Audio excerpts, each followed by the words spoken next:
Hey you guys, it is Worship Wednesday. Okay, I know y'all probably haven't heard that from me in a while, but it is Worship Wednesday. It is still Worship Wednesday, and while y'all have been missing my face talking and yapping my guns about Jesus Christ, I hope that y'all continue to do Motivation Monday. Was that Motivation Monday? No, Music Monday. Music Motivation Monday, let's make it like that. Testimony Tuesday, Worship Wednesday, Thankful Thursday, and Faithful Friday. That's what we've been doing, and I hope you continue to do it because I've missed some postings on that. But here we are on Worship Wednesday, and we know one of the biggest and best ways that we should worship God is by taking care of what he calls us to be responsible of, all of our tasks, our jobs, our houses, our cars, all of that good jazz. Making sure that we're also taking care of our relationship with him. That means spending time in his word daily. That means getting to know more about him. That means getting to know more about his will through reading his word, so we can know how he thinks, so that when we get in tough situations, we can respond like him and not like ourselves, right? Right. Okay, so let me get into what I read this morning. I'm still in Ruth. It came from Ruth chapter 2, verse 2, actually. So let me just, I got my Bible. I got it. Oh, it's the NIV version. So I'm just going to read to you what it says. I'm just going to start at verse 1. Now Naomi had a relative on her husband's side, a man of standing from the clan of Elimelech.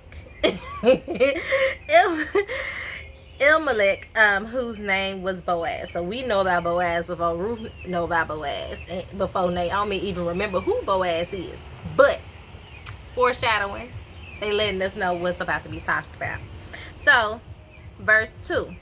And Ruth the Moabite said to Naomi, "Let me go to the fields and pick up the leftover grain behind anyone in whose eyes I find favor." So in these first two things, just let me know something. So beforehand, we know from chapter 1 that Naomi lost everything. Both her sons and one of her daughter-in-laws went back to the land of her people. But Ruth decided, where you go, I go. Where you die, I die. Your God shall be my people. So that's where we are with it, right? So Ruth wasn't just going to tag along just for the sake of tagging along. She came with a work ethic. Ruth came with some character, some goodness about her. And so throughout the book of Ruth, it is displayed for us in the simple things that she does. And even though she didn't know God yet, she just knew God. Pause break. Sidebar. So earlier on Christ's conversation and Christ's coffee conversation, I posted, no, I ain't posted on there. I posted on my actual page, Tony Joe, about how 2 Corinthians 3:3, about how you are a walking letter of God's love. You are a walking letter of God's character, right? So that means you need to do things to display that. Not just your character, but what would Jesus do, right? So the only interaction or only knowledge or inkling of goodness that Ruth could have had about God was through her mother-in-law Naomi, because the Moabites, they didn't worship God. They had their own gods that they worshiped, and the only person that she knew that came from a God-loving country was her husband, his brother, and Naomi. So you're just going to continue to see Ruth display these characteristics of God, even though she hadn't yet met him fully. So, and here it says, and Ruth the Moabite said to Naomi, "Let me go to the fields and pick up the leftover grain left behind anyone whose eyes I find favor." So Ruth knew she had to do something. She was like, I'm not just gonna be lazy. I'm not gonna be sitting on my butt, worried, being destitute, or because back in that time it was up to a widow's family, if I'm not mistaken, to take care of her. And so she a widow. Naomi and Ruth are widows. There's nobody to take care of them. And so if they literally did not work for somebody, they would starve. Nobody would take them in. So Ruth said, well, I'm about to get up. I'm about to make some moves. And so if you know the story of Ruth, she ends up meeting Boaz. He ends up covering her, protecting her, making sure she got more than enough. I know y'all hear these trucks passing by. I'm sorry. Keys in the house. I had to come outside. She just needed... I'm sorry. I got lost. What was I saying?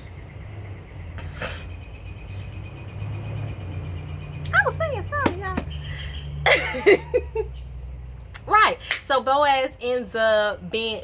Ruth ends up being in the right place at the right time. And we often say that. Being in the right place at the right time. This was a coincidence. But I'm here to tell you that God will make provisions for you. He will cater a place just meant for you. And He will favor you in that place. It's already set up. Whoever go watch you, whatever the blessings need to unfold the way it needs to unfold, is waiting on you. But let me tell you, it's not going to come knock on your door. What did Ruth say? She said, let me get up and go work in the field. Ruth had that get up and go attitude in order to walk into the place that where she was going to be blessed. And she didn't have a bad attitude about it. She wasn't like, oh my God, my husband dead, I ain't got nothing to do. Like, she ain't had no bad attitude. She was like, I'm going to go and I'm going to work behind the people. So whatever fall from their basket, or whatever they don't get, I'll just get. She didn't go in there and say, and try and push her way to the front of the line. She didn't go in and think she knew better than any other field workers. She came in with a humble heart, and her mindset was right. Her mindset was placed on whatever shall be for me. Whatever God is going to have for me, is going to be for me. I'm not going to have to knock somebody else off their work horse in order to receive it. I'm just going to do what I know that I can do, and God's going to provide for the rest. I'm not going to stress out about it. I'm not going to make this more difficult for myself than it already is. I'm just going to do what I know I am physically and mentally able to do. And so to bring that home a little bit, we think about like what we're talented at, what our skill levels are, or the jobs that we're at right now, or even if we're, because COVID-19, even when we just at the house. Y'all, it's a dog. I don't know this. My gate open. Okay. I'm sorry. That really threw me off. She's still walking. Anywho, so we're at, even for those who are either working at home, or for those who have to still go in to work, those of us who are using our crafts to make money, that used to be our side jobs, are now becoming more like things that are sustaining us. Keep doing it. Don't get discouraged, but keep doing what you can do, and God is going to provide for the rest. Because I know it's stressful, I know it's hard, I know it's difficult, and I know the situation probably looks bleak, and it feels bleak. You know what I mean? That's not to say that your reality is not what's true, but what's to say is that God covers it all. Okay? God has provision for you through it all.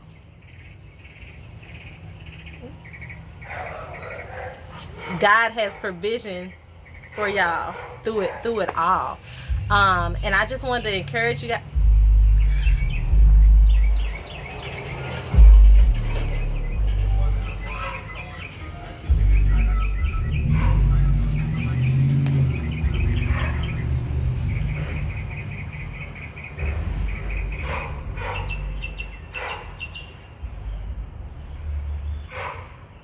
I'm not re-recording this message. I said I'd never be busy trying to distract you. I bet these animals weren't even out here before I decide to come out here and get His word. Jesus. It's going to be a distraction everywhere.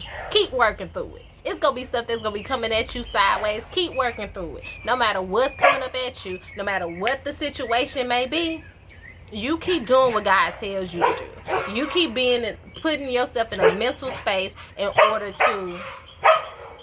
Now my dog waking up.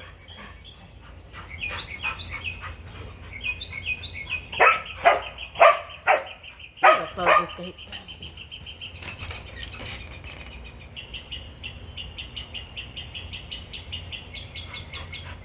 Hey, good. What you doing?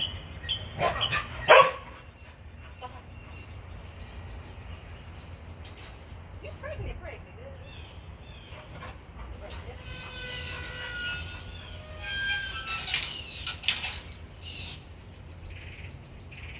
Go home.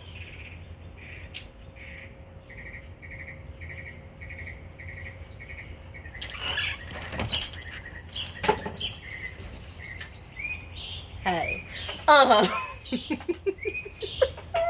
I should re-record this because maybe I edit that out. I'm gonna work it out.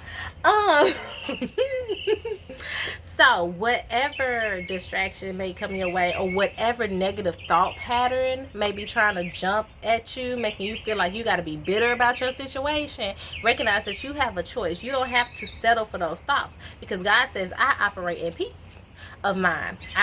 It's, what is that, 1 Timothy 2:7. God did not give you a spirit of fear, but a love, power, and a sound mind.